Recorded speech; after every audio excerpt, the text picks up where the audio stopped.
저와 여러분이 함께 교독하도록 하겠습니다. 헛소문을 퍼뜨리지 마라. 악인들 편에 서서 악한 증인이 되지 마라. 군중을 따라 악을 행하지 마라. 내가 법정에 서서 증언을 할 때 또 가난한 사람이라고 해서 편드는 일이 없도록 하여라. 내 원수의 소나 내가 만약 너를 미워하는 사람의 나귀가 짐이 너무 무거워 주저앉아 있는 것을 보면 거기 그냥 놔두지 말고 반드시 도와 일으켜 주어라.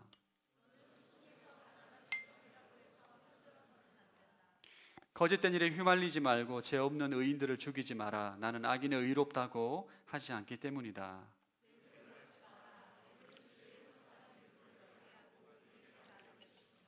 함께 읽겠습니다.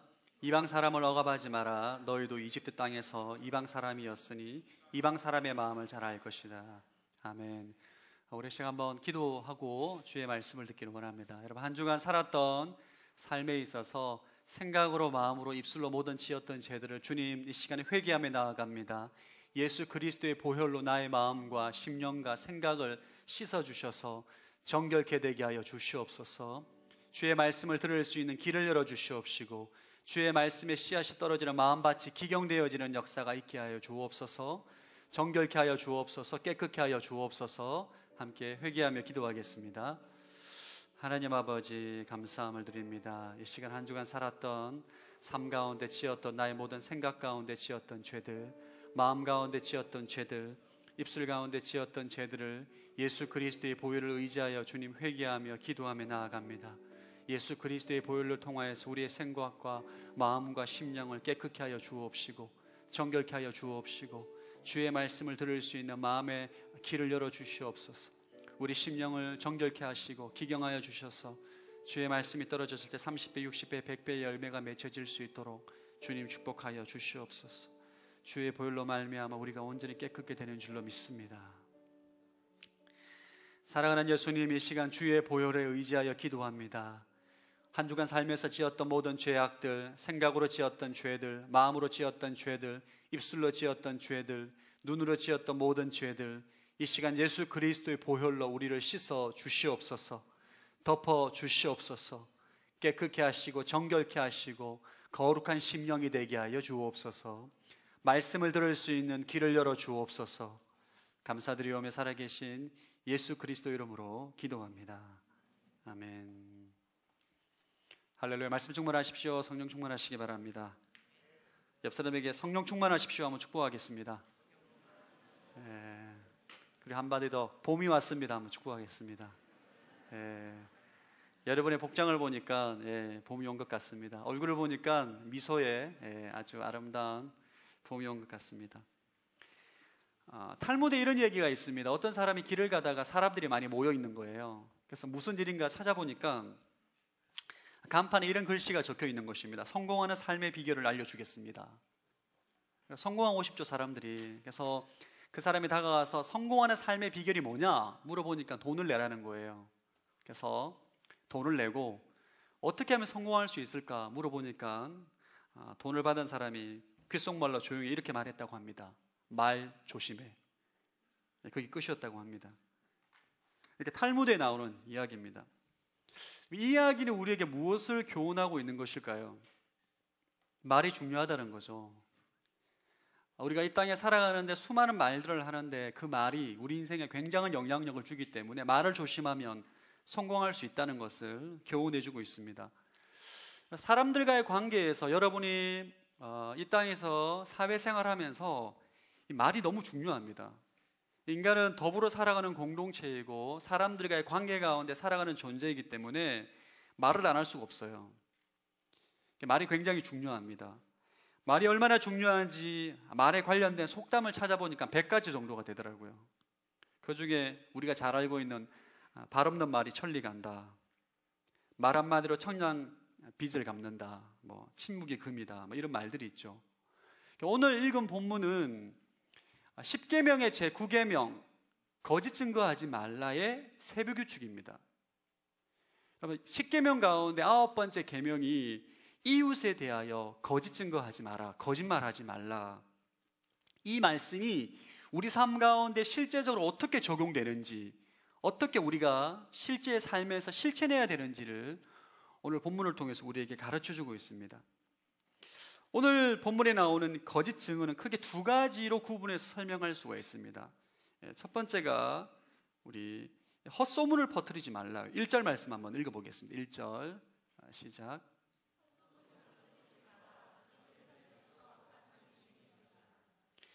헛소문을 퍼뜨리지 마라. 이게 개인적인 영역입니다. 사적인 영역이에요. 개인과 개인의 관계에서 헛소문을 퍼뜨리지 말라는 거죠. 이 개인과 개인의 관계에서 여러분이 헛소문을 퍼뜨리는 것이 거짓 증거라는 거예요. 거짓말이라는 거예요. 그것이 죄라는 거죠. 성경은 여러분 우리에게 그것을 명확하게 말하고 있습니다. 헛소문이란 근거 없는 소문입니다. 오늘날 우리로 말하면 유언비어, 루머, 뭐뭐 카더라 통신, 할렐루야. 이게 다 헛소문이라는 거예요. 우리가 일상에서 흔히 범하는 죄악입니다. 누군가 어떤 소문을 말합니다. 내가 이런 얘기를 들었는데 이런 내용이 있다더라, 카더라 말을 들으면 그것에 대한 사실 여부를 확인하지 않고 그것을 믿고 또 내가 전하고 퍼뜨리는 것이 거짓 증거라는 거예요. 거짓말, 죄라는 것입니다. 여러분, 우리 주위에 보면 연예인들에 대한 가십을 즐기는 사람들이 있습니다. 자신은 본 적도 없고 정확한 출처가 없는 찌라시를 가지고 어머머머 그 여자 어떤 회장 애인이라고 하더라, 외국 가서 애도 낳았다고 하더라, 성격 진짜 안 좋다고, 뭐 다 성령이라고, 다 정확한 출처가 없는 거죠. 사실 여부가 확인되지 않는 사실인데 그것을 믿는 거예요. 그래서 믿고 확신을 가지고 전하고 다닙니다. 어머머 너 그 사실 아니? 이 막 전하고 다니는 거죠. 성경 말씀 믿는 것보다 그런 말을 더 잘 믿어요. 이런 것들이 거짓 증거라는 거예요. 거짓말이라는 거예요. 여러분, 한국 사회에서 이 가십거리로 인해서 자살한 연예인이 한두 명이 아닙니다. 전혀 사실이 아닌데 온 나라의 헛소문에 다 퍼졌어요. 아무리 진실을 얘기해도 아무도 믿어주지 않습니다. 얼마나 비참하겠습니까?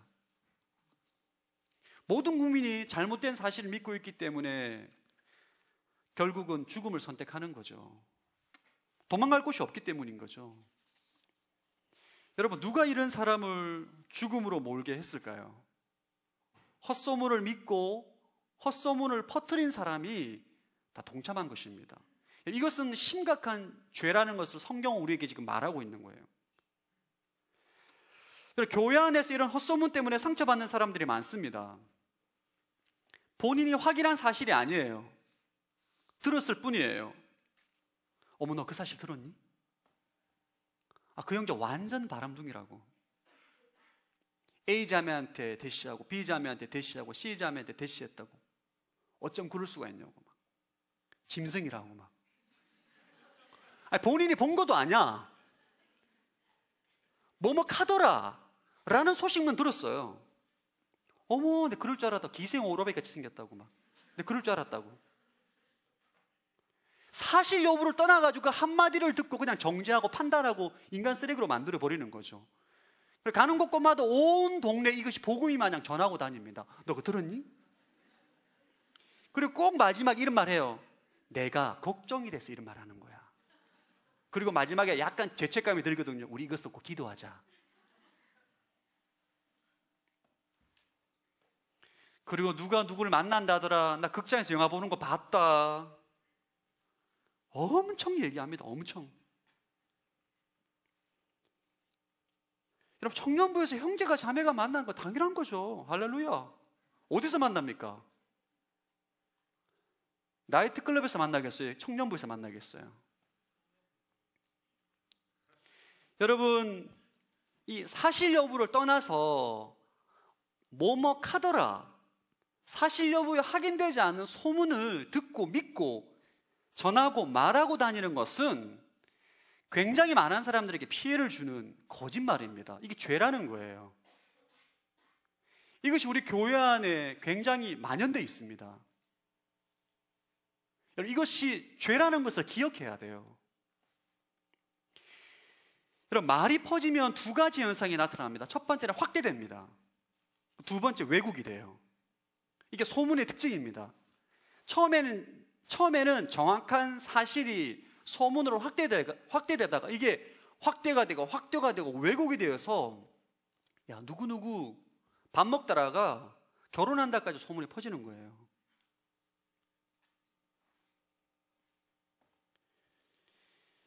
이런 루머를 퍼뜨리는 것도 문제지만 그런 루머를 듣는 것을 좋아하는 사람들이 있습니다. 아멘, 아멘이에요. 아멘, 아멘.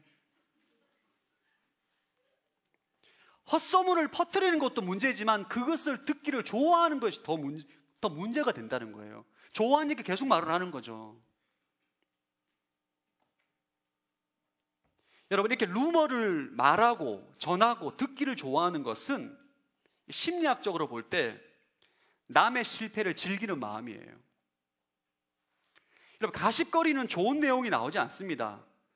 항상 좋지 않은 내용들, 실패, 이런 것들을 말하는 거죠. 그런 것을 말할 때 은근히 내 마음 가운데 기쁨이 됩니다. 왜냐하면 나는 그에 비해서 성공한 것 같거든요. 남의 실패를 즐기는 거죠. 얘기하고 난 다음에 죄책감이 딱 걸리면, 우리 이것을 위해서 기도하자. 여러분, 기도하고자 할 때 들으면 그냥 그때 기도하면 돼요. 말하지 않아도 됩니다. 선거 때 되면 이런 헛소문이 굉장히 많이 퍼지죠. 일단 소문이 퍼지면 사람들이 굉장히 민감하게 반응합니다. 북풍 이런 이게 정치인들도 이게 나중에 거짓말이 밝혀진다고 하더라도 선거 이기기 위해서 헛소문을 만들어냅니다. 헛소문에 어떻게 반응하느냐가 그 공동체의 성숙도입니다. 성숙한 공동체는 헛소문이 떠돌 때 반응하지 않아요. 그러나 성숙하지 않은 공동체는 그런 말에 귀를 기울이고 사실 여부를 떠나서 막 퍼뜨리고 다닙니다. 뒤에서 가십거리로 말하고 즐기는 거죠. 저는 우리 W 공동체가 헛소문에 흔들리지 않는 공동체가 되기를 축복합니다. 여러분, 허유세이라는 한자성어가 있습니다. 허유세이. 중국에 허유라는 유명한 사람이 살았어요. 이 사람은 은둔에서 사는 어떻게 보면 도인이라고 볼 수 있는데, 그는 바르지 않는 자리에는 앉지도 않고 당치도 않는 음식에는 입에 대지 않고 오로지 의를 지키고 살아갔던 사람이라고 소문이 나 있었어요. 유명한 사람이었죠. 이런 소문을 듣고 중국 요 임금이 그에게 천하를 물려주기 위해서 찾아갔다고 해요. 허유에게 천하를 받으라, 나를 대신해서 이 나라를 통치해라, 이 말을 들은 순간 허유라는 사람이 그 말을 듣고 조용히 강가에 가서 기를 씻었다고 해요. 그래서 허유세입니다. 말도 안 되는 얘기를 했기 때문에 기가 더럽혀졌다고 생각을 한 거죠. 그래서 기를 씻었다고 해요. 이 사건이 굉장히 유명해서 허유세이라는 한자 성어가 지금까지 우리에게 주어지고 있습니다. 허유세이라는 한자 성어는 우리가 쓸데없는 근거 없는 소문을 들었을 때 어떻게 해야 되는가? 기를 씻어버려야 돼요. 할렐루야. 그렇지 않으면 우리가 죄를 짓게 됩니다. 사실이 확인되지 않은 사실에 대해서 근거 없이 말하고 사람들을 판단하고 비난하기 때문에 그것이 공동체 안에 문제가 된다는 거예요. 복음을 전파하기도 시간이 부족한 판에 헛소문을 듣고 헛소문을 전파하고 그것을 사람들에게 증거하고 다닌다는 것은 안타까운 현실인 거죠. 전 여러분들이 진리를 전파하는 인생이 되기를 축복합니다. 오늘 본문에 보면 개인적인 관계에서 헛소문을 퍼뜨리는 것이 나오고, 또 다른 영역은 공적인 영역이에요. 이 거짓 증언, 법정에 서서 거짓말로 증언하는 거예요. 자, 1절 말씀 다시 한번 읽어보겠습니다. 시작.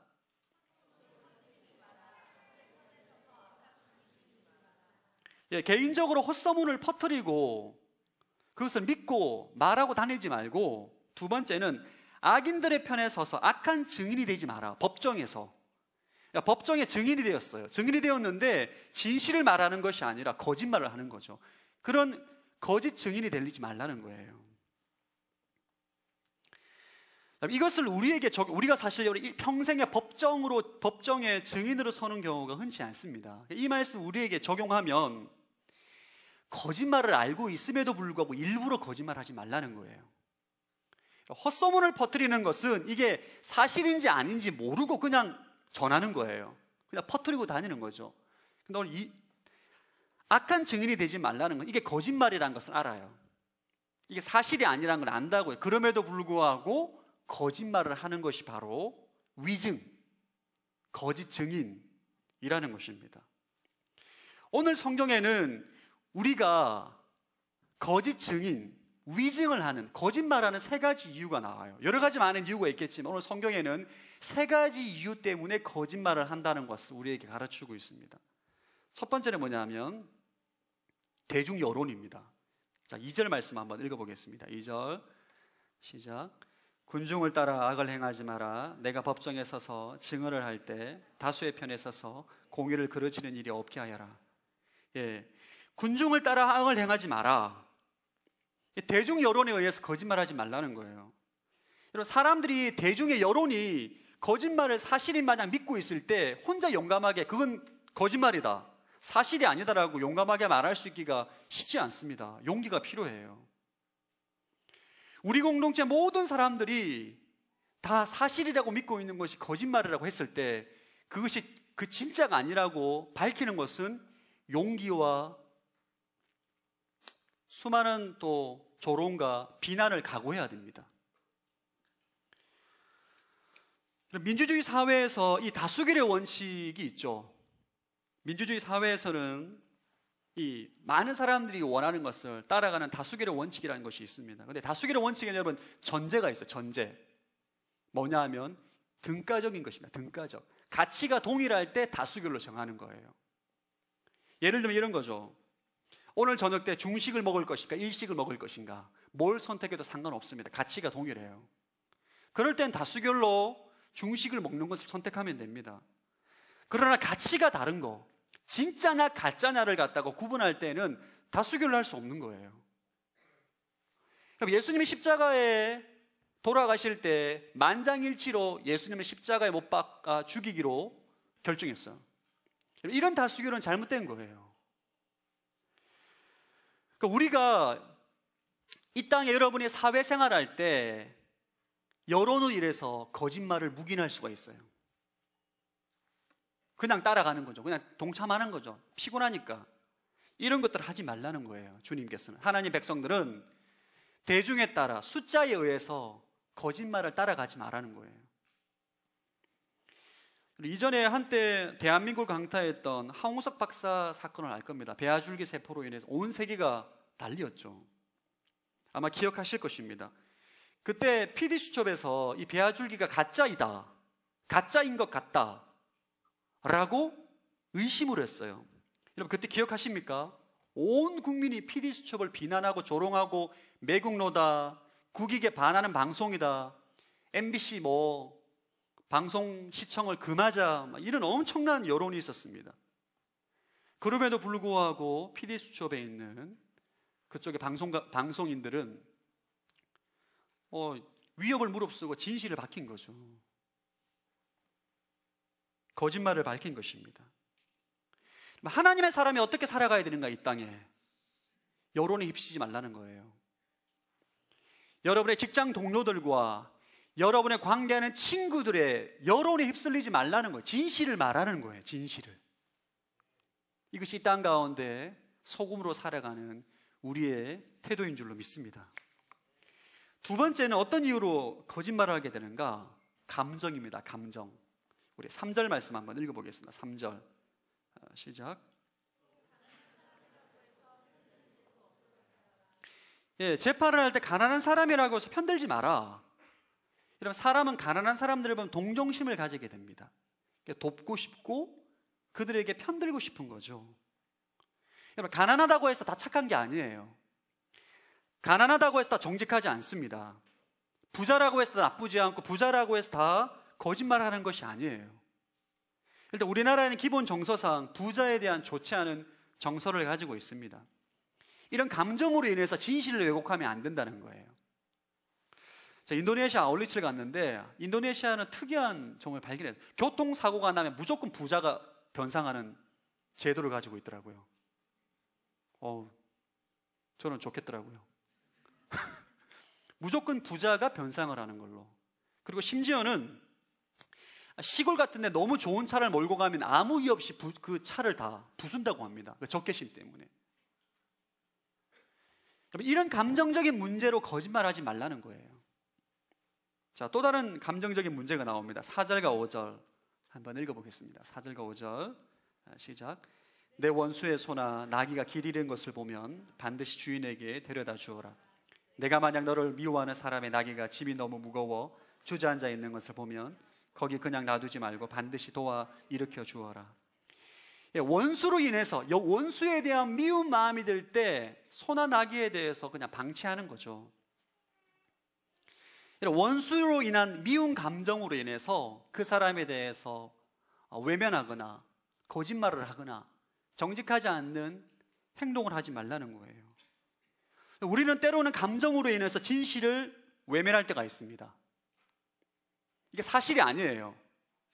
그러나 내가 진실을 말하면 나의 원수가, 내가 미워하는 사람이 손해를 보는 그런 복음을 내가 들을 수가 있는데 못 들을까 봐, 내 원수가 잘 될까 봐 모른 척 하는 거죠. 그렇게 하지 말라는 거예요, 주님께서.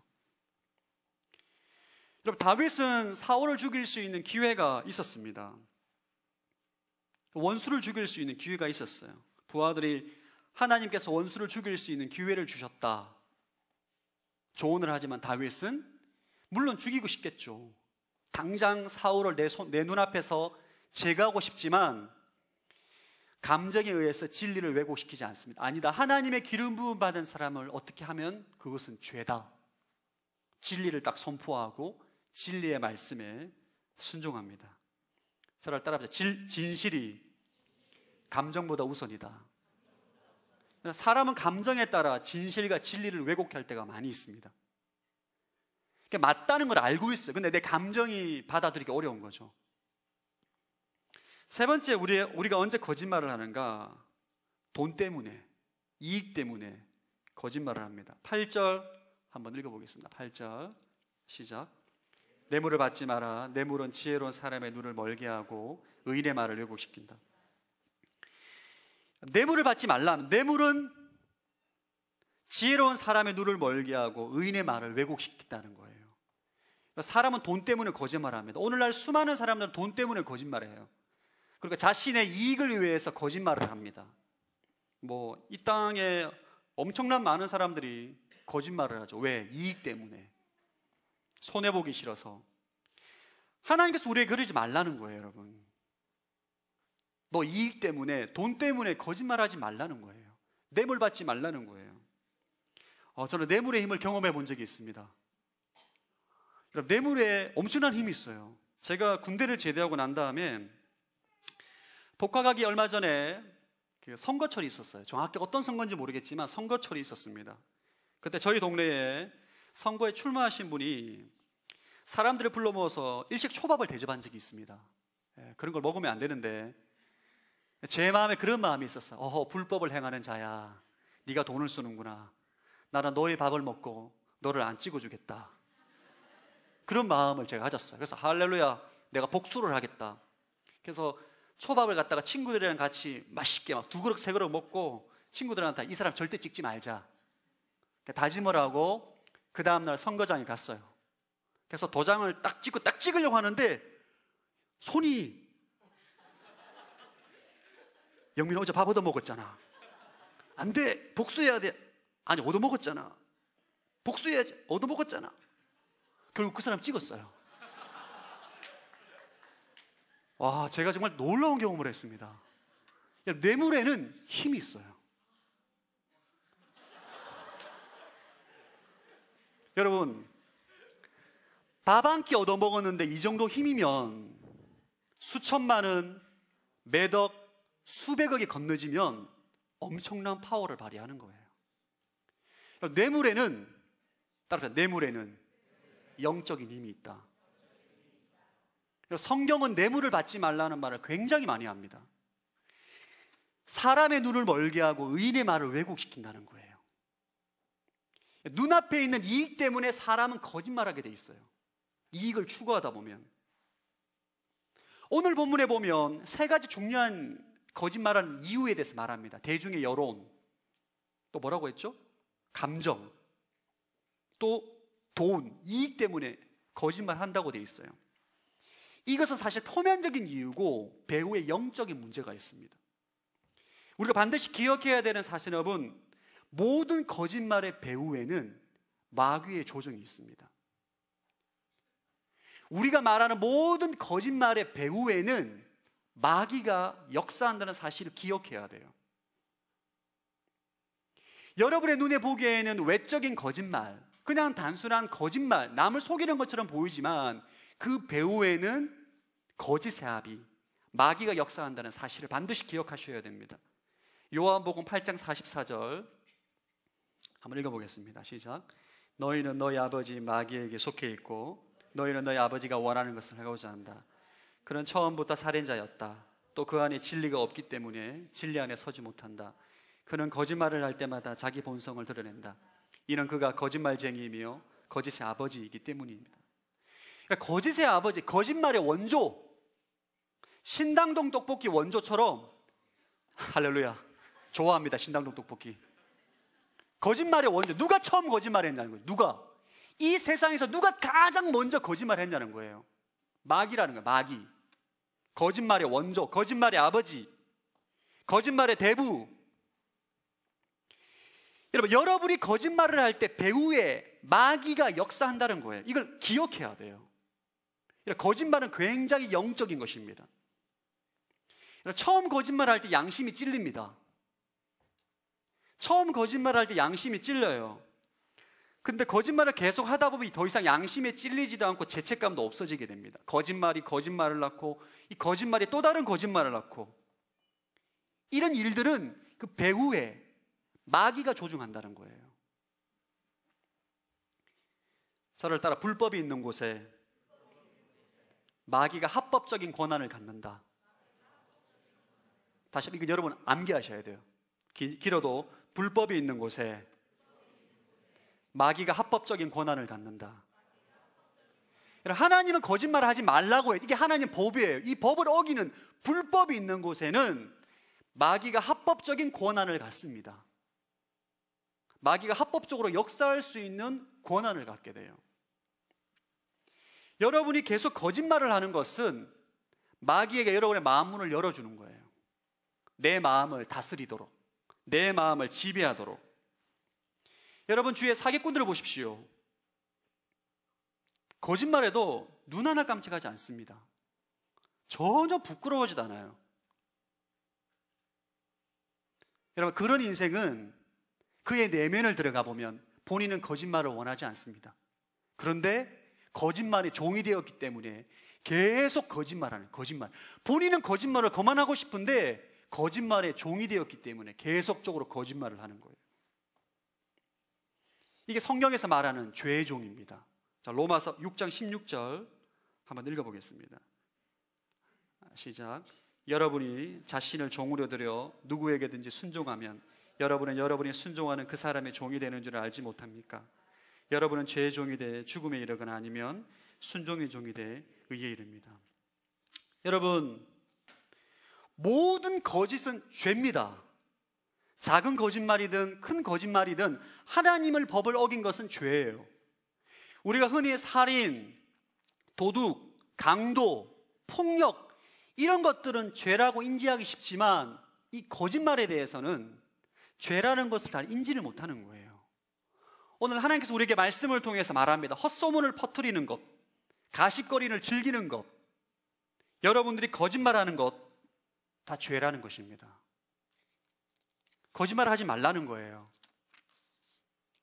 이것이 주님께서 너무나 싫어하는 죄이기 때문에 여러분들 안에 거짓말하지 아니하고 정직하게 진실을 말하고 진리를 말하는 인생이 되라는 것입니다. 아멘.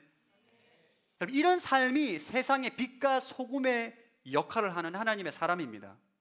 내가 손해를 보더라도 정직하게 말하고 내가 어려움이 있더라도 정직하게 말하고, 내가 감정적으로 불편해도, 내가 진실을 말하면 원수가 이익을 보더라도 진실을 말하는 거예요. 이것이 하나님의 사람들이 살아가야 할 사회적인 사회법입니다. 사회법. 마지막으로 여러분과 좀 나누고 싶은 주제는, 하나님께서 왜 이렇게 우리에게 거짓말을 하지 말라고 강조하는 것일까? 여러분, 하나님은 이 말에 대해서 굉장히 예민하십니다. 하나님은 거짓말을 하지 말라는 말씀을 성경에 진짜 많이 기록해 있어요. 거짓말하지 말라는 거예요. 왜 이렇게 거짓말을 하지 말라고 말씀하시는가? 이유가 있습니다. 거짓말은 엄청난 파괴력을 일으키기 때문이에요. 첫 번째는 공동체를 파괴합니다. 여러분, 거짓말과 거짓 증언으로 이웃 간의 신뢰를 잃어버리게 됩니다. 관계가 깨지게 돼요. 서로 의심하기 때문에 공동체가 완전히 무너지게 됩니다. 하나님께서 만드신 가정 공동체가 파괴되고, 교회 공동체가 파괴되고, 국가 공동체가 파괴되고, 민족 공동체가 파괴되는 거예요. 여러분, 다른 죄는 해를 끼친 당사자만 당하지만 이 거짓말과 헛소문은 이 발 없는 말이기 때문에 천리까지 그냥 순식간에 퍼지는 거예요. 그러면서 공동체가 와해되는 치명적인 결과를 초래하게 됩니다. 요즘 CBS에서 신천지에 빠진 사람들이라는 여러분 영상을 또 상영하고 있는데, 지금 사회가 방영이 되어서 유튜브 들어가셔서 신천지에 빠진 사람들 꼭 보십시오. 할렐루야. 예, 여러분 축구 동영상 보지 마시고 신천지에 빠진 사람들 꼭 한번 보시기 바랍니다. 여러분, 이 신천지가 이 교세가 15만 명 정도로 추정하는데, 여러분, 통일교와 하나님의 교회에 비해서는 하나님의 교회는 100만으로 추정합니다. 신천지는 그에 비해서는 많지 않은 거예요. 근데 왜 이렇게 우리가 신천지에 대해서 이렇게 많이 말하느냐? 신천지가 한국교회에 치명타를 주는 이유가 있어요. 왜냐하면 그들이 거짓말을 하거든요. 교회에 몰래 잠입해서 거짓말을 합니다. 어머, 최영민 목사 알고 봐, 다 거짓말이야. 이런 거짓말을 하는 거죠. 혹시 저에 대해서 그런 거짓말하는 사람 있으면 저에게 신고해 주십시오. 지체들을 험담하고 비난하고 이런 거짓말을 통해서 서로 의심하게 하는 거예요. 한 공동체에서 신천지가 발각이 되면 이 공동체가 난리가 납니다. 목사가 성도를 못 믿고 성도가 성도를 못 믿고 다 의심하는 관계가 돼요. 교회 공동체에서 서로 성도 간에 의심하고 신뢰하지 못하면 어떻게 되겠어요? 교회가 무너지는 거죠. 신천지가 아니더라도 거짓말하는 한 사람이 공동체를 무너뜨릴 수 있습니다. 여러분, 다른 죄에 비해서 거짓말은 공동체에 치명적입니다. 국가 공동체도 마찬가지예요. 지금 한국 사회는 수많은 거짓말과 사기로 인해서 서로 신뢰할 수 없는 사회 구조가 되었죠. 또 이 거짓말은 하나님과의 관계를 깨트립니다. 자, 레위기 19장 12절 자막을 통해서 한번 레위기 19장 12절 읽어보겠습니다. 시작. 내 이름으로 거짓 맹세를 하지 마라. 그것은 너희 하나님의 이름을 모독하는 짓이다. 나는 여호와다. 거짓말은 사람을 속이는 것이지만 결국 하나님의 이름을 모독하는 것입니다. 그러니까 여러분들이 그리스도인이 거짓말하는 것은 다른 사람에게 죄를 짓는 것뿐만 아니라 결국은 하나님의 이름을 욕되게 하는 거예요. 여러분, 하나님이 싫어하시는 거짓말을 계속하면서 하나님과의 관계가 좋을 수가 없습니다. 하나님과의 관계가 좋을 수가 없어요. 관계가 깨질 수밖에 없는 거죠. 하나님과의 관계가. 정직하지 않은 인생에 어떻게 하나님과의 좋은 관계를 맺을 수 있겠어요? 사도행전을 보면 우리가 좀 이해할 수 없는 사건 하나가 나옵니다. 초대교회 때 아나니아와 삽비라는 부부가 나와요.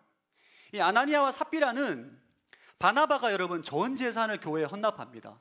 이 바나바, 바울과 함께 동역했던 바나바가 상당한 재력가였습니다. 그가 전 재산을 팔아서 교회에 헌납해요. 이 사건을 통해서 모든 성도들이 바나바를 흠모하고 존경하니까 부러웠던 것 같아요. 아나니아와 삽비라는 이 부부가 땅을 다 팔아가지고 교회에 헌금하려고 합니다. 감동을 받아가지고. 근데 막상 헌금하려고 딱 할 때에 마음 가운데 뭔가 좀 부담이 되는 거죠. 전 재산을 하기엔 좀 아깝다. 금액의 일부를 떼놓고 나머지 금액을 헌금을 합니다. 근데 베드로에게 찾아가서 저의 모든 재산을 팔아서 교회에 헌금을 합니다. 하나님께 드립니다 라고 말을 할 때 베드로가 굉장히 분노합니다. 네가 지금 하나님을 속이고 있구나 라고 책망할 때 그 자리에서 즉사합니다. 아나니아 즉사하고 그 다음에 삽비라가 즉사합니다. 거짓말하는 이유 때문에. 이 말씀을 보면 좀 너무한 것 같지 않습니까? 좀 너무한 것 같아요. 아니 뭐 다른 거 거짓말한 것도 아니고 내 전 재산을 팔아가지고 뭐 20% 30% 떼고 70% 떼고 드리는 건데 하나님께서 죽여버립니다. 그냥 죽이는 즉사. 이 사건을 통해서 우리가 무엇을 말씀하시고자 하느냐? 교회 안에 거짓의 세력이 들어오는 것을 정말 너무너무 싫어한다는 거예요, 하나님께서는. 거짓의 세력이 한번 들어오게 되면 거짓말이 또 다른 거짓말을 낳고 또 다른 거짓말을 낳고 점점 퍼지게 됩니다. 이 거짓의 세력은, 거짓말은 이게 영적인 세력이기 때문에 배후의 마귀가 역사하기 때문에 이 거짓말은 점점 부풀어지게 돼요. 하나님께서 사도행전 때 처음 생긴 초대교회 때 이것을 용납할 수 없었던 거예요. 거짓말의 세력 철저하게 징계합니다. 본보기로 삼은 거죠. 거짓말하지 마라. 거짓말하면 이렇게 된다. 그만큼 하나님은 이 거짓을 싫어하세요. 할렐루야. 여러분, 하나님은 진리의 하나님이십니다. 하나님 백성들이 거짓말을 하는 것은 있을 수 없는 일이에요. 하나님 백성들은 진리와 진실을 말하는 입술이 되어야 할 줄로 믿습니다. 이건 상황에 따른 게 아니에요. 상황에 따라서 좀 거짓말해도 되지 뭐 블랙 라이고 있고 화이트 라이 그런 거 없습니다, 여러분. 다 거짓말은 거짓말인 거예요. 우리 지체들이 저에게 식사하셨는지 물어볼 때 제일 당황스러울 때 금식을 해야 되는데 남몰래 금식시간에 계속 물어보면 이걸 뭐 거짓말을 할 수도 없고 그런 질문을 좀 자제해 주시기 바랍니다. 어떤 거짓말이든지 거짓말은 거짓말인 거예요. 여러분, 하나님은 우리에게 어떤 인생이 되기를 원하시는가? 거짓과 모든 더러운 말을 제하고 진실과 진리를 전파하는 그런 입술이 되기를 원하는 거예요. 에베소서에서 이렇게 말씀하고 있습니다. 에베소서 4장 25절 우리는 자막을 통해서 한번 읽어보겠습니다. 시작.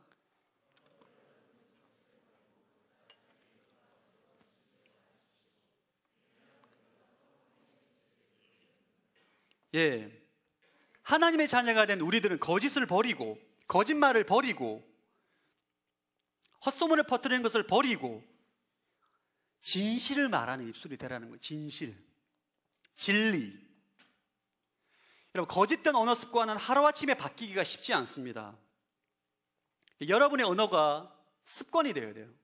생명의 은혜를 말하는 습관, 진리를 말하는 습관, 진실을 말하는 습관을 가져야 됩니다. 하루아침에 이루어지는 것이 아니라 여러분이 기도하고 여러분이 거짓말했을 때 회개하고 진심으로 회개하고 하나님 앞에 죄를 지었음을 회개하고 거짓말이 죄라는 것을 인정하고 진실을 말하고 내가 손해를 볼지언정 진실을 말하고 진리를 말하고 진리를 전하는 언어의 습관을 가져야 돼요. 그런 소원함을 가져야 됩니다. 예수님은 놀랍습니다. 그분은 음란한 여인, 수가성 여인과 대화를 하다가 그 여인이 인생이 변합니다. 매국노로 인정받았던 삭개오와 대화하다가 이 삭개오가 인생이 변합니다. 예수님은 언어 자체가 생명이에요. 대화를 나누면 사람이 생명을 얻게 됩니다. 사람이 살아나게 돼요. 절망 가운데, 낭만 가운데, 우울함 가운데 인생이 예수님과 대화를 하면 인생이 살아나게 돼요. 자, 여러분들이 그런 입술이 되길 축복합니다. 제 기도 제목은 그거예요. 설교를 하면 사람들이 살아나고 상담을 하면 사람들이 살아나고 저 상담하다 상처를 많이 줬습니다. 하나님의 사람은 생명의 언어가 되어야 돼요. 생명의 언어. 자, 여러분 입술 가운데 생명의 언어가 되기를, 성령의 기름 부음 받은 입술이 되기를 간절히 사모하기를 축복합니다. 제가 몇 년 전에 그 온누리교회 부목사님으로 섬겨 조정민 목사님 아시죠? 예, 책도 많이 쓰시고 또 좋은 글로 우리들에게 많은 은혜를 전해주시는 분이신데, 이분의 간증을 제가 글로 읽은 적이 있어요. 이분이 사실 MBC 방송국의 유명한 앵커 출신이자 IMBC 사장 출신입니다. 소위 잘 나가는 분이셨어요. 언론계에서 보면 좀 스타죠, 스타. 성공하신 분이에요. 이분이 갑자기 IMBC 사장을 하다가 사장을 내려놓고 미국의 신학교를 간다고 하니까 수많은 사람들이 뜯어 말렸습니다. 왜 그러시냐고. 아니, 교회를 다니고 예수님 믿는 건 좋은데 굳이 뭐 신학까지 할 필요가 있느냐. 지금 사장으로 언론인으로 잘 섬기면 되지 않겠느냐라고 말을 했을 때, 이분이 어떤 말을 했냐면, 왜 목사가 되려고 하느냐라고 물었을 때 이분이 이런 말을 했어요. 자기 30년 동안 기자 생활을 했다는 거예요. 수많은 사건들을 취재하고 또 기사로 보내고 또 앵커가 돼서 말을 했는데 늘 했던 말이 배드 뉴스, 나쁜 소식만 전해, 입술을 통해서 나쁜 소식만 전했다는 거예요. 거짓말은 아니지만 늘 어떤 사람이 죽었다, 뭐 도둑질 당했다, 뭐가 망했다, 이런 늘 나쁜 소식만 전했던 입술로 30년 동안 살았다는 거예요. 이제는 굿 뉴스를 전하고 싶다. 예수 그리스도의 굿 뉴스를 전하는 하나님의 사람으로 살고 싶다. 그 마음이 그분이 소원함이 된 거예요. 모든 사람들이 반대했던 것을 뿌리치고 예수님의 굿 뉴스를 전하는, 진리와 진실을 전하는 사람이 되고자 신학교에 가서 목사가 되기로 했다. 이런 글을 제가 봤습니다. 오늘 하나님께서는 오늘 말씀을 통해서 우리에게 무엇을 말씀하시고자 하느냐? 하나님의 사람이라면 입술이 바뀌어야 된다는 거예요. 할렐루야. 여러분, 그런 사람 있죠? 늘 이 힘든 인생, 뭐가 힘들어요, 슬퍼요, 불평하는 입술. 물론 삶이 힘들기 때문에 그렇게 불평하고 어려움을 고백할 수 있습니다. 그러나 여러분, 주님께서 우리에게 진정 원하는 것은 생명을 전하는 언어가 되길 원하는 거예요. 아멘. 여러분, 어렵지 않습니다. 여러분이 거짓말을 할 때마다, 부정적인 말을 할 때마다 그것이 주님 보시기에 죄라는 것을 회개를 하십시오. 그걸 기도하는 거. 주님, 내 입술에 생명의 말을 주십시오. 제 입술에 기름 부어 주십시오. 제 입술에 성령께서 기름 부어 주셔서 생명을 살리는 언어로 바뀌게 하여 주옵소서. 기도하는 거예요. 그럴 때에 성령께서 여러분의 입술을 바꾸시게 될 줄로 믿습니다. 얼마나 좋습니까? 우리에게 생명 되신 예수 그리스도가 우리 안에 계시고 그분의 언어가 내 언어가 되고 그분의 입술이 나의 입술이 되어서 진리를 전하고 진실을 전하는 입술이 되는 거예요. 여러분, 이번 전도 집회 때 여러분 그런 청년들을 데리고 오십시오. 여러분 입술을 통해서 진실을 말하고 진리를 말하고 예수 그리스도를 전해서 그들에게 예수 그리스도로 말미암아 구원을 받을 수 있는 진리를 전하는 입술이 되길 축복합니다. 여러분 입술이 저는 늘 힘들다고 불평하고 원망하고 그런 인생이기 때문에 좌절하지 마시고 여러분 회개하십시오. 그것이 죄라는 것을 기억해야 돼요. 하나님께서 그것을 회개하고 자복함으로 나오는 인생 가운데 하늘의 언어와 생명 언어를 주실 줄로 믿습니다. 아멘. 우리 시간 다 함께 일어나서 내 입술의 말과 함께 찬양하심으로 주님 앞에 기도하러 나가겠습니다.